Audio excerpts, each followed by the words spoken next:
see that Count Me In logo? Excellent. All right, well, welcome. Like I said, Count Me In is really excited to host this Ballot Bash series. This is part 2 of 4. On Monday, we had a Ballot Bash that went over all 11 ballot measures.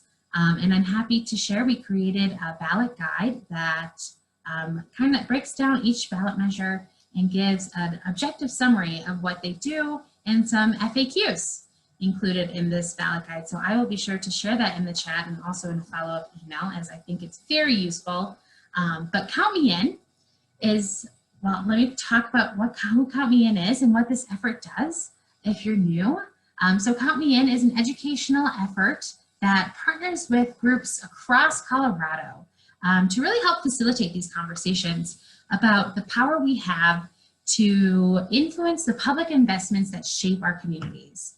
And we know in Colorado, we have a unique role as decision makers, as on our ballots, we make a lot of policy decisions that really affect our day-to-day lives. We started Count Me In 2016 to educate Coloradans. I think we had 11 ballot measures that year as well. No, 9. 9 ballot measures in 2016. And we really looked at, you know, we, as us voters, we have this power to shape our different communities and make these really important policy decisions. But when you look at the ballot, they're long. 2018, our ballot was 6 pages. I think our ballot's going to be about that length this year as well. And like, these ballot measures are long and kind of confusing, and they're written in all caps, and it's just hard to understand. And so we really thought that it was necessary to create an effort to go around and break down what each ballot measure means, and then help facilitate these conversations. One important piece of Count Me In is that we don't take positions on ballot measures. So we don't advocate one way or another. We try and stay as objective as we can and really just break down what the ballot measure means. So Count Me In, like I said, we're a collaborative effort. So the Colorado Fiscal Institute, the organization that the 3 presenters tonight all work for, is just one small piece of Count Me In. We have partners, we have 13 different partners, and some really rock star volunteers who aren't associated with an organization. And so we have come together every year since 2016, growing this steering committee of how do we present Count Me In, what kind of events do we want available, and really how do we stay as objective and get into more communities to share this information. But we have set a set of values that all of us believe in, and that's what brings us back to the table each year. So we believe that voters, you, play a key role in shaping Colorado's policies and public investments. We believe that the best decision makers are informed and educated, and we believe that our informed choices help create our thriving communities that we all want to live in. So tonight, before I go further, I just kind of want to lay out, you know, we're all pretty familiar with Zoom, I'm sure, at this point, as it's October, and I'm sure we've all sat in front of the screens for the past 6 months. But if you want to keep yourselves on mute, we're going to share presenting tonight, so we will toggle between speakers. And if you have questions, feel free to type them into the chat, or at the end, we will have time for questions. And actually, Chris and Esther, I think sometimes it's easiest after each ballot measure that we go through. If folks have questions, we might open it up for a minute or two to see if there's anything there. I think that makes a lot of sense. So we'll pause and ask for questions. All right, so now let's get started. I'm going to actually share a little Count Me In video just to kind of lay the groundwork of everything that we've done. And then I'll hand it over to Esther. Colorado. We choose to live here for a reason. As Coloradans, we have the freedom to make our own decisions. To live life the way we see fit.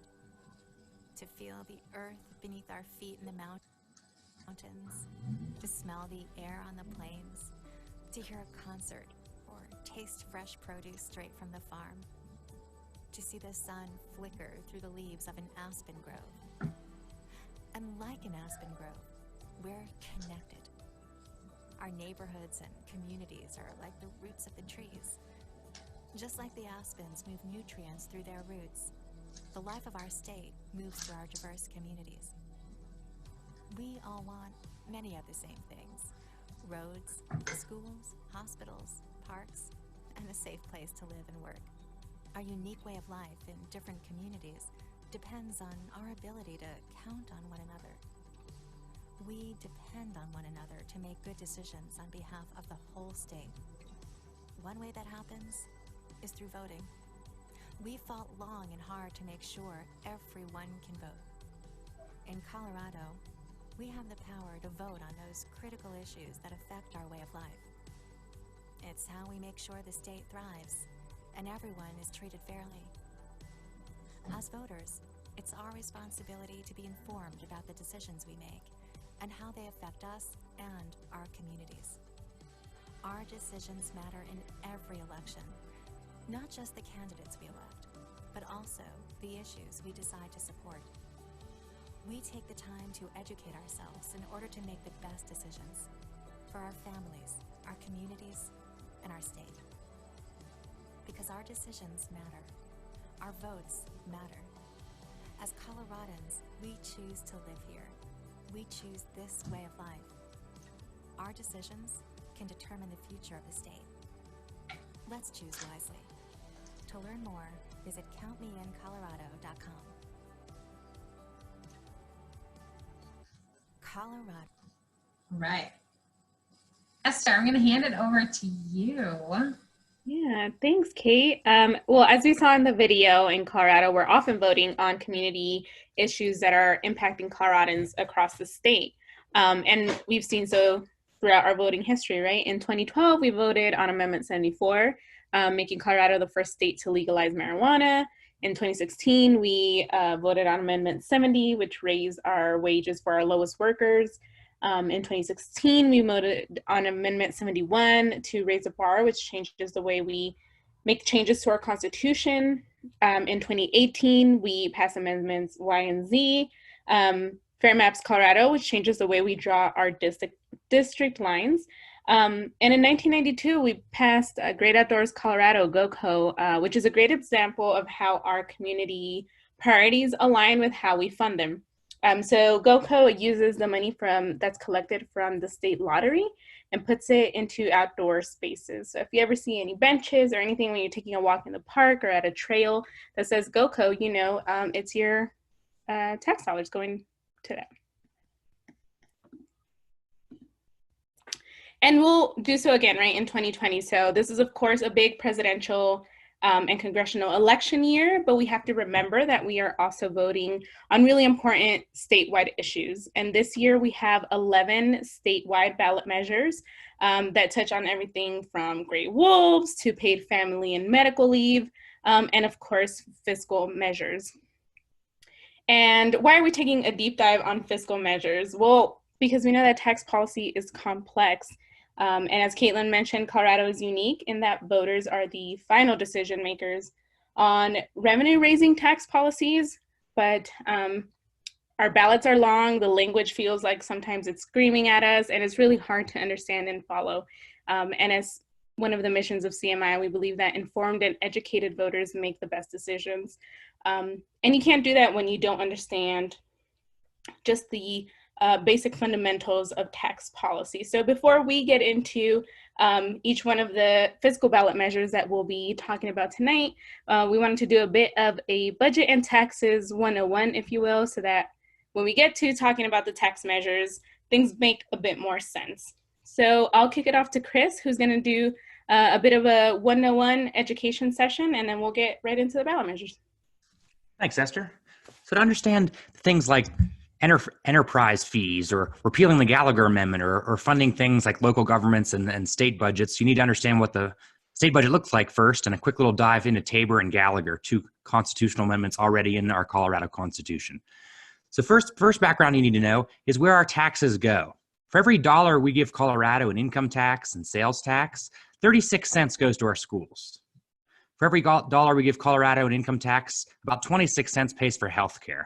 And we're healthcare, we're talking about Medicaid, we're talking about healthcare for low-income, disabled, elderly populations.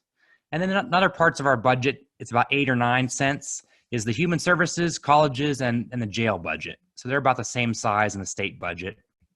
Our courts get about a nickel of our tax dollars, and our roads typically get a couple cents when we have the money. So when we're talking about a state budget, I want you to have this pie in your mind that you're really funding schools, healthcare, colleges, roads, and prisons. Okay. Next slide shows you our unique, the deeper dive into schools, because this is important to understand the Gallagher Amendment. We fund schools both from state sources. So about 2/3 of funding from schools come from our state taxes, but there's also the local side of things. Our property taxes is the local side of things. They cover about 1/3 of the cost of schools. But the story here with the Gallagher Amendment, which we'll see in a second, is that as we fund less from local, the state has to pick up a bigger chunk of the funding for schools. And so if you compare that chart on the next slide from the early 80s to today, we used to be a lot more locally funded. 54% locally funded, which means the state didn't have to put in as much. We were above the national average in per pupil spending back then. And a lot of that has to do with this residential assessment rate, which is key to understanding the Gallagher Amendment, and then also key to understanding what Amendment B is asking voters to consider on the bottom of the ballot this year. Now we're only 1/3 local. We're well below the national average in per pupil spending. And the assessment rate is only 7.15% when it used to be 21%. Next slide. So before we dive into Gallagher, there's also the TABOR Amendment, which came in 10 years later in our state constitution in 1992. The big provisions of TABOR is that you can't raise taxes without a vote of the people. So legislators can't raise new sales tax, new income, new property tax. No rates could go up without a vote of the people. That's one major provision of TABOR. TABOR also limits what types of taxes we're allowed to have. It tells us when we vote on taxes. But TABOR also says that there's a limit on how big government can grow each year. And so there's a cap. The cap grows by inflation plus population growth each year. So if prices go up 2% and population goes up 2%, that revenue cap can grow by 4%. And then all that we collect in taxes and fees has to stay below that cap. If we collect more in taxes and fees in a given year than the cap allows, we return all that money above the cap to taxpayers in the form of TABOR rebates. This is an important part of TABOR understanding what the heck an enterprise is and legislators' ability to raise fees, but they have to ask voter permission to raise taxes. That will come back in a second once we start talking about Prop 117. But a quick little background. The key to understanding 117 in enterprises is that legislators can raise fees. They can't raise taxes without a vote of the people. And there's a way to raise fees called an enterprise that gets even more in the weeds that we'll talk about later. So back to the Gallagher Amendment. So we're rewinding 10 years back to 1982, another constitutional amendment we added in our Colorado Constitution. We were trying to solve a fairness issue back in 1982. Before 1982, you paid property taxes based on the value of the home when you bought it. So you could have a couple that was living next to them that bought their home in 1950, and you bought your home in 1980, and you're in the same school district, same neighborhood, you're a neighbor, but you're paying a lot more property taxes because your property taxes were based on when you bought the home.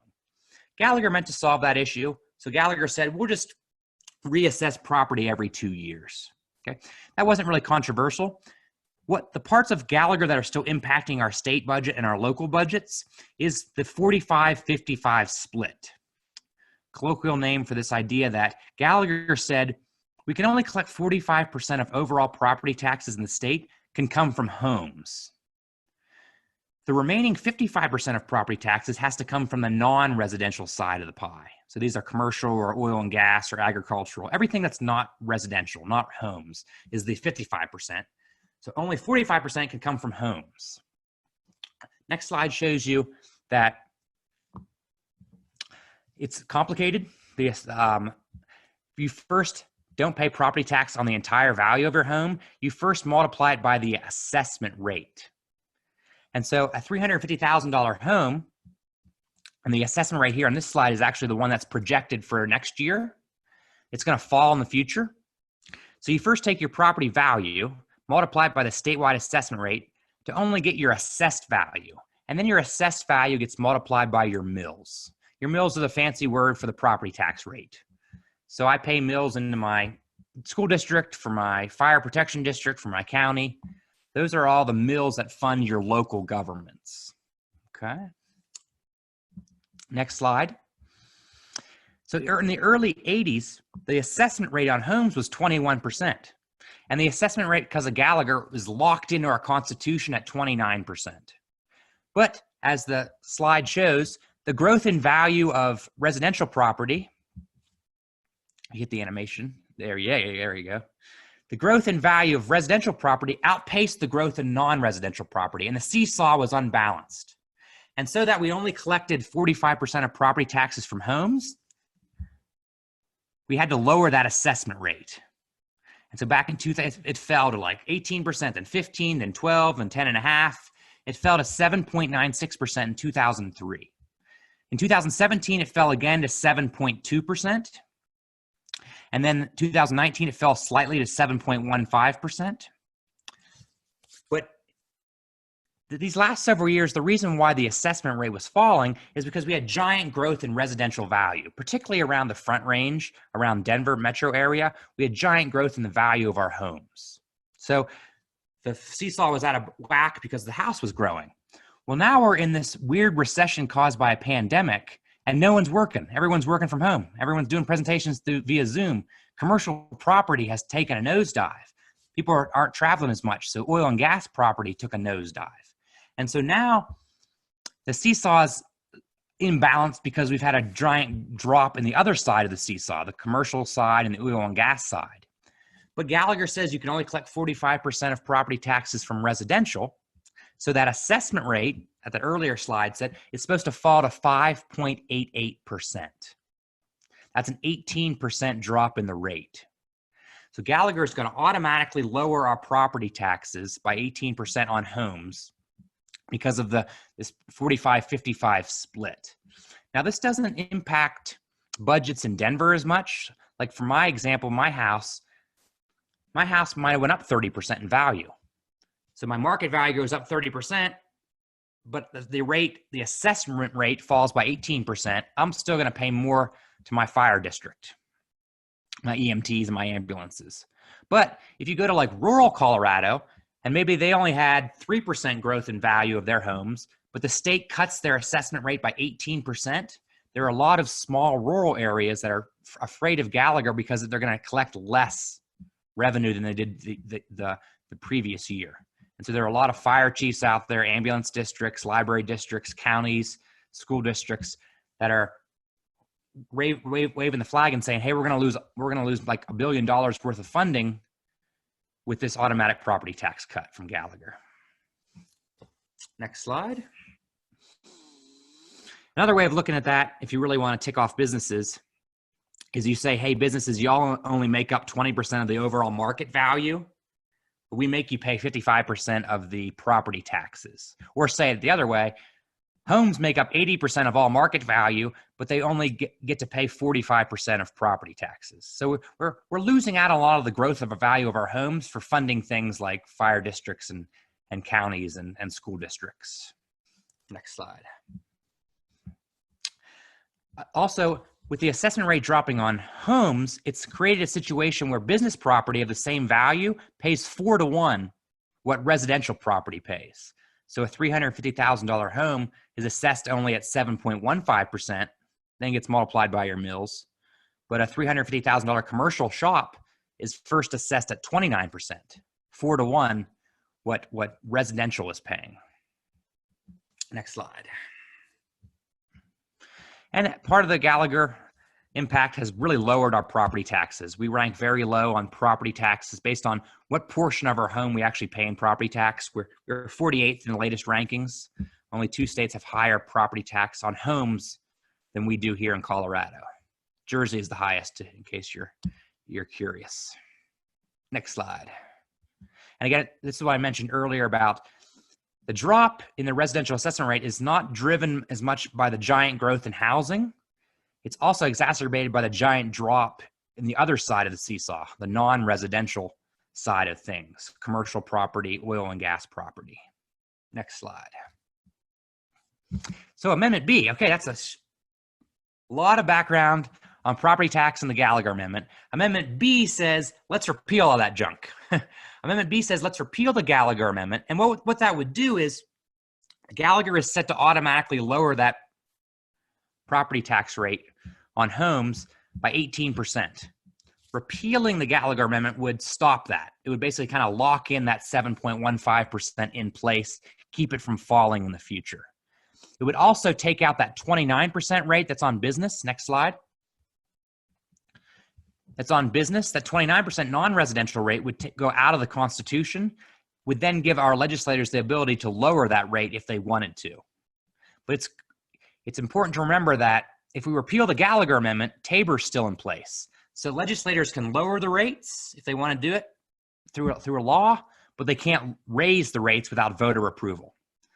So a yes vote on Amendment B repeals the Gallagher Amendment.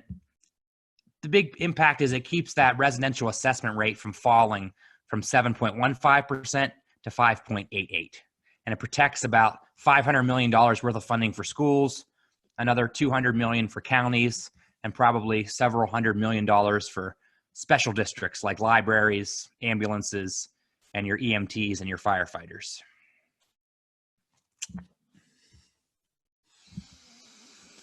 Yep, I think I covered that stuff. And then there's your impact of what we estimate the drop in the residential assessment rate of 5.88% would cause schools to lose $490 million and counties to lose about $200. Next slide. So just to reiterate, because it's complicated, whether you're voting for it or against it, or a yes vote on Amendment B repeals the Gallagher Amendment, keeps the residential assessment rate at 7.15%. And then voting no on Amendment B keeps Gallagher in place, and then Gallagher will automatically give you an 18% drop property tax cut, but also taking about $1 billion funding away from schools and your local governments. Cool. Thanks, Chris. Let's pause here and see if there's any questions. I didn't see any in the chat, but if you do have any questions about Amendment B, as this is the fiscal deep dive, we can take some now.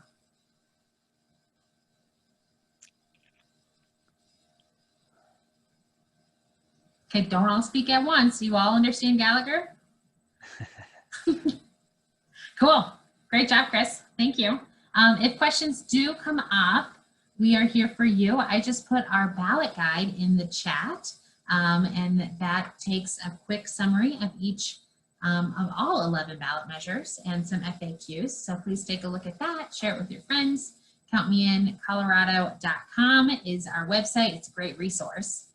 Now let's move on to the next fiscal measure that we're going to talk about, Prop 116. And I'm going to hand that over to Esther. Thanks, Kate. Yeah, so Prop 116 is another one of the fiscal measures. This is the income tax reduction, pretty straightforward. Prop 116 would lower our current single income tax rate in Colorado from 4.63% to 4.55%. And this is the tax rate that's applied to all income taxes, including corporate taxes in Colorado, starting in tax year 2020. So thinking about what this would mean for Colorado, keep in mind the budget slide that Chris showed. So our state income tax dollars go into a pot of money called the general fund, and that pays for all of the things that Chris just showed. So schools, healthcare, higher education. Reducing the state income tax rate through this proposition would equate to a reduction in state revenue. So we'd be collecting nearly $155 million less to pay for all of those things. This is a reduction that would provide the average taxpayer about $37 annually or 71 cents a week. And as you can see from the table here, that amounts to anything from $20 if your annual income is around $25,000 to $200,000 if your income is $250 million and above. In terms of who's impacted by income tax cuts, we can see from this chart here that 1% of taxpayers almost 1% of taxpayers. So that's that little blue bar, the 0.9%. Those taxpayers would get the same share of the benefit from the proposed tax cut. So a little over 21% of the benefit would go to 1% of taxpayers. And that's the same benefit that taxpayers who make under $75,000 would get. And that's the majority of taxpayers. So again, 1% of taxpayers would get the same share of the benefit from this proposed measure that most taxpayers who make under $75,000 would get. So what are registered proponents saying of this measure? They argue that this tax cut puts money into the pockets of every taxpayer in a time when folks need it most, which promotes spending, business investment, and employment. So that's what the proponents, folks who want 116 to pass, are saying. On the other hand, the opponents are arguing that most of the measure's benefits go to a very small population of wealthy taxpayers, including corporations, and that reducing state revenues will only compound the impact of big budget cuts already being made to education and healthcare programs and transportation. So just wanted to share with you both what the proponents and opponents of Prop 116 are saying. Okay, get back to Chris for Prop 117. Let's pause right there and see if there's any questions. I didn't see any in the chat, but feel free to unmute yourself and ask a question. And while you guys are like figuring out what you're going to ask, I'm going to promote our Count Me In website again. Esther and Chris went over the proponents and opponents of the ballot measures they just went over. On our website, we link to their information if you wanted to learn more about, you know, who's Fair Tax Colorado or who's Yes on Amendment B. So you can go to Colorado or countmeincolorado.com to find out that information as well. All right, Pega, I saw that you unmuted yourself. Is that a question? Yeah, I have a question. So Esther, do you know which group put this proposition on the ballot and why? Because it was on the ballot before this recession, right? So it wasn't on the ballot because of the pandemic and the current recession, right?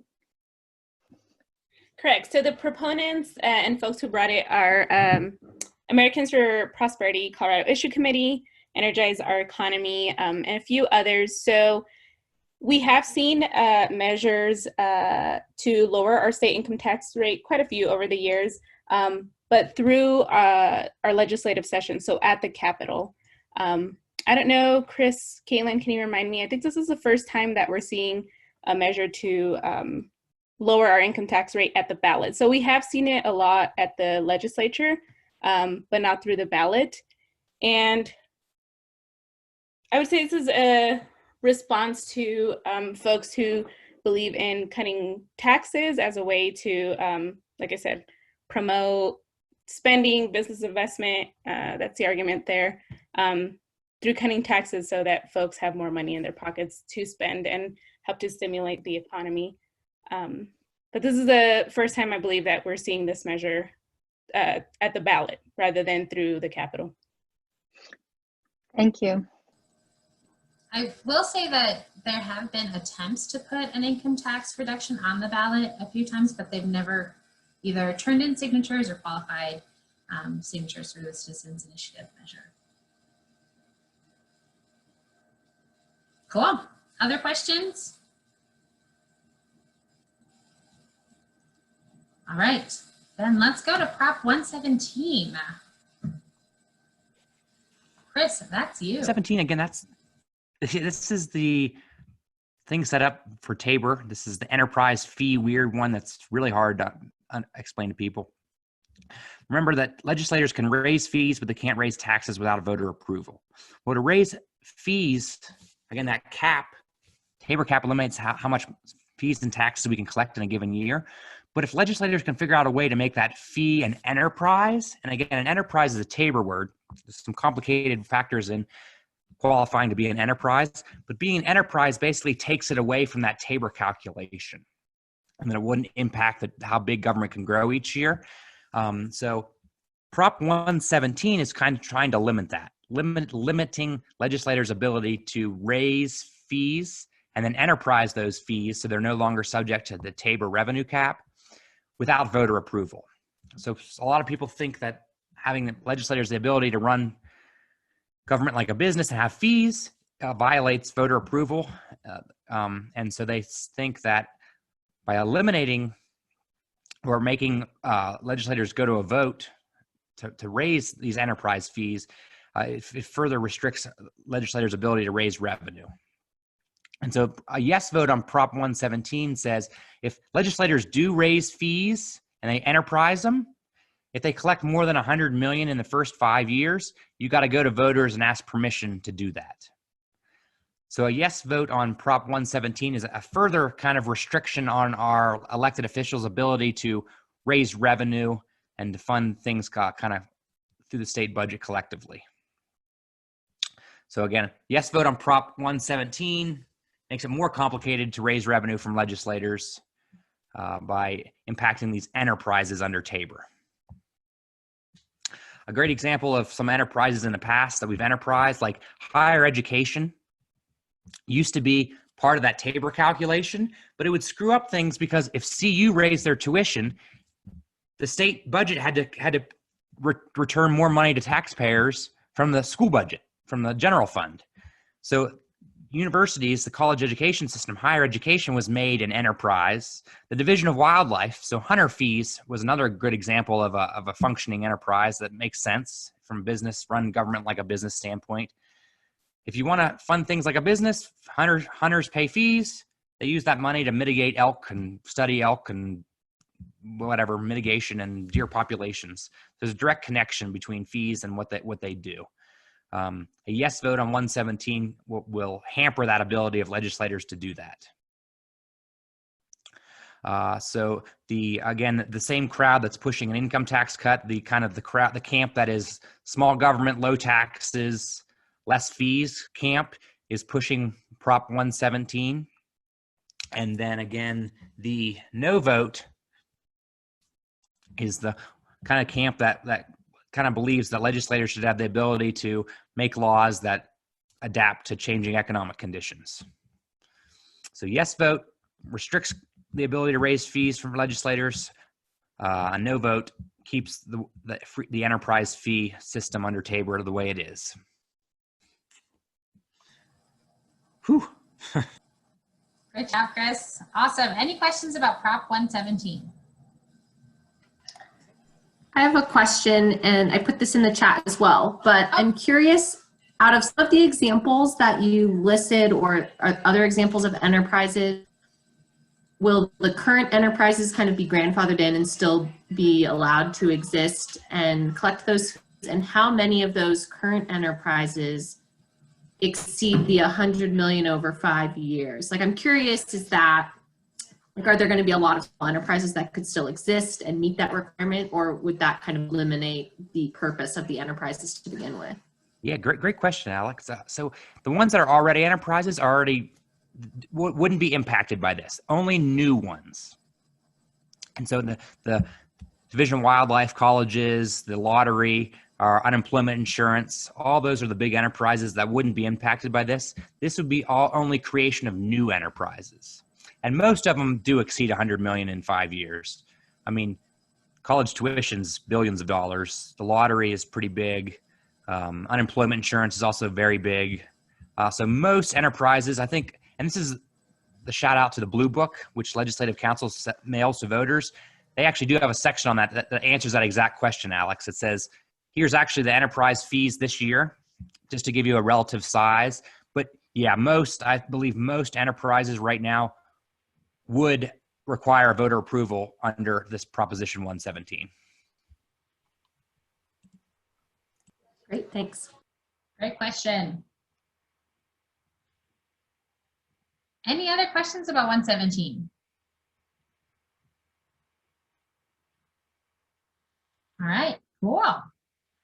So now let's go to the final fiscal measure for tonight's program, there's a couple more fiscal measures, or one more fiscal measure that we will go through tomorrow in our deep dive on paid family and medical leave, Proposition 118. But let's talk about taxes and nicotine products.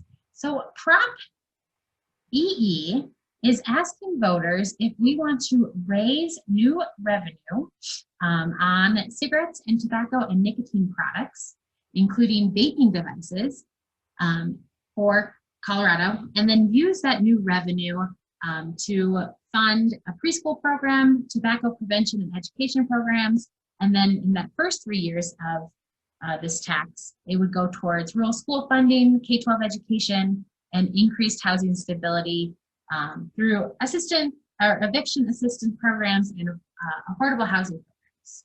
So EE will create new taxes on cigarettes, tobacco, and nicotine products, and it will phase in over the next through 2027. So like I said, taxes on tobacco and nicotine will incrementally increase beginning in 2021 through to get to its highest tax, and that will happen in 2027. Right now, we currently tax cigarettes at 84 cents a pack, and if we vote yes on EE, the tax on cigarettes would go to $2.64 per pack when it's fully phased in 2027. Currently, right now, our vape products are not taxed, and so they would incrementally be taxed at the same rate as other tobacco products. And so this chart is actually from the Blue Book. Sorry, it's a little blurry. I just snipped it because I think this is a great way to look at how that tax would incrementally increase and what this new tax would create. So that's all about the tax. Now let's talk about the revenue side. What will the state do with this money?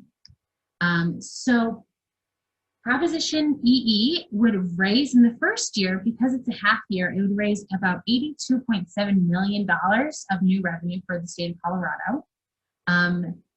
And that money in the first 3 years, it would be allocated, like I said, to rural schools, which is schools outside of the metro area, and actually it would be divided as it's used, rural schools, for schools who have 1,000 students to 6,000 students. 55% of that new revenue that's allocated to rural schools would go to them, and it would be distributed on a per pupil basis. And then that other 45% of the revenue for rural schools would go to schools that have less than 1,000 students. I just learned that tonight. Again, and it would be divided on a per pupil basis. And then it would also go to education around tobacco and prevention programs. It would go to K through 12 education to help, kind of respond to the budget cuts that our legislators had to make in this year due to the pandemic. And then as you can see, as that tax gradually increases, in 2027, we're expected to take in $275 million of new revenue. And this would go to a preschool program that would be open to every child in Colorado in their last year before they start kindergarten, at least 10 hours of free preschool per week. And that depends on the revenue and how the program's set up. So that is EE. So it's asking voters if we want to create a new tax on cigarettes, tobacco, and nicotine products, and fund preschool and rural school K through 12 education, homeless and eviction programs. So proponents of EE right now, Save the Children Action Network and A Brighter, Healthier Future for Colorado Kids are all proponents. They are, what they're saying that, price point is really important, especially when you look at youth vaping in Colorado. Colorado has one of the highest youth vaping rates. And so, adding a tax on it can help prevent use. They also are saying that providing more funding for K through 12 in rural schools will help with the cuts that the state was forced to make and is forced to make due to our downward turn in the economy. And then also creating the preschool program, and access to preschool shows better outcomes for children, educationally, economically, and health outcomes. There are opponents to no on EE. Right now, there's no registered issue committee that's fighting against EE, but there are still people who are against it. And so people, opponents are saying that sales taxes are regressive, and raising price on products are a financial burden, particularly to our low-income users, right? And tobacco is addictive, and many users will continue to consume even if that price point changes. Other arguments against EE is that the state should not have to depend on tax revenue from tobacco and nicotine products to fund schools and other preschool programs. And then also another argument against it is that sin taxes in general, they are created to decline over time, right? To stop the use of a product. And so the argument is, if we're expected to have lower revenue collected from nicotine tobacco products, well, how can this actually fund our preschool programs when likely that need is growing? So, questions about EE?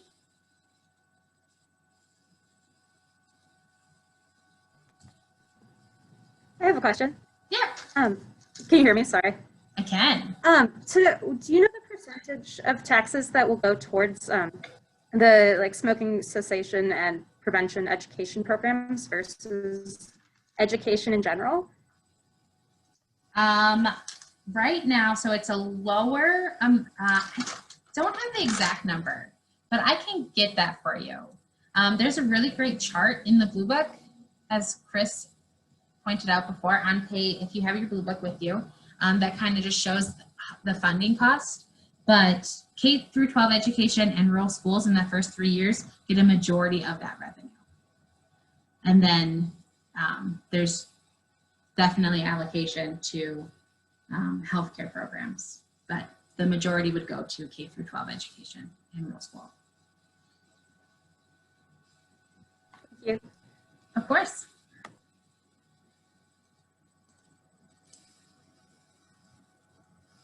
All right.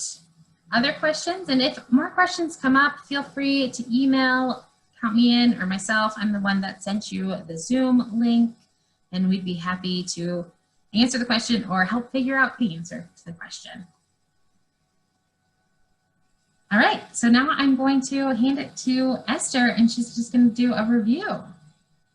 Yeah, thanks, Kate. So we went through a lot. We know, this was a deep dive for sure. We provided a lot of background information and context and went through a lot of numbers. But if you leave with anything, leave with this. What does your vote mean on each one of these measures? So thinking back, Proposition 116, a yes vote on this means that you are voting yes, and that will reduce the state income tax rate to 4.55% beginning in tax year 2020. A no vote will keep the state income tax rate at its current level of 4.63%.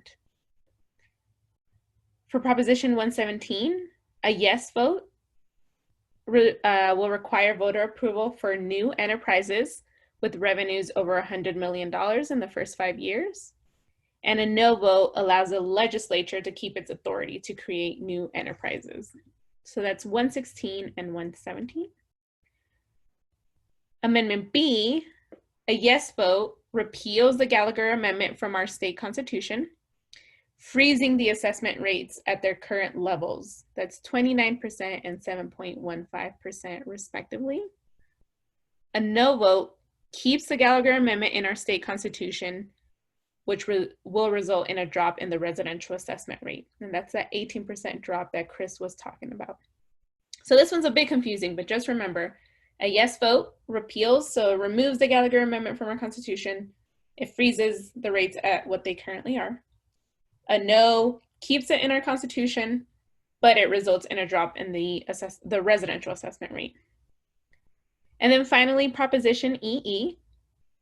A yes vote increases taxes on cigarette and other tobacco products, and it creates a new tax on nicotine products, which includes vaping products. And Caitlin talked about all of the different programs that the funding sources will go to. And then a no vote keeps taxes on cigarette and tobacco products the same, and it does not create a new tax on nicotine or vaping products. I will pause there for just a second. Cool.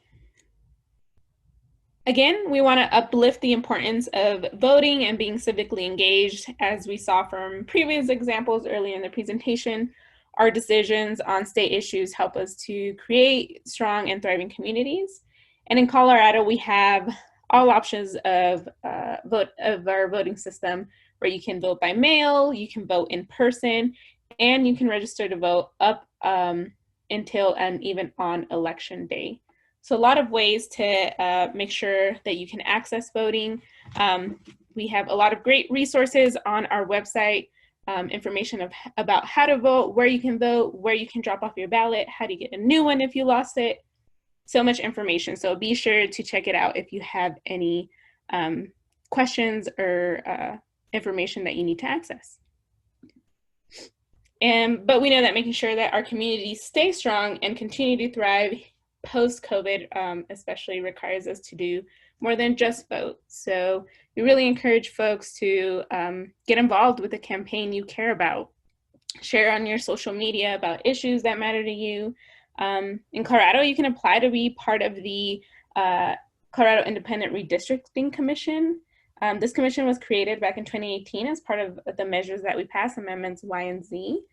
So that's something that you can do as well. You can bring Count Me In to your groups of friends. So help these conversations keep going. Make sure that you share with friends and family, colleagues, neighbors, and help make sure that others are informed as well and making the best decisions on their ballot. And then finally, we just want to remind you all that our Ballot Bash Learning Series is continuing. So tomorrow, October 8th, we'll be taking a deep dive on Proposition 118, which is the paid family and medical leave ballot measure. Also a pretty hard to understand, a lot of pieces to it. So if you have any questions, we really encourage you to come back tomorrow for a deep dive on Prop 118. And then Monday, October 12th, we're taking a deep dive into Amendments 76 and Prop 113, the voting ballot measures. So 2 more in the series. Come back for more if you are interested. And that is Count Me In. Thanks so much. I'll turn it back over to you all. Please ask your questions through the chat or unmute yourselves. Thanks so much for joining us. You know, it's hard to be on Zoom these days for hours and hours on end, but 2020, big election, and we know that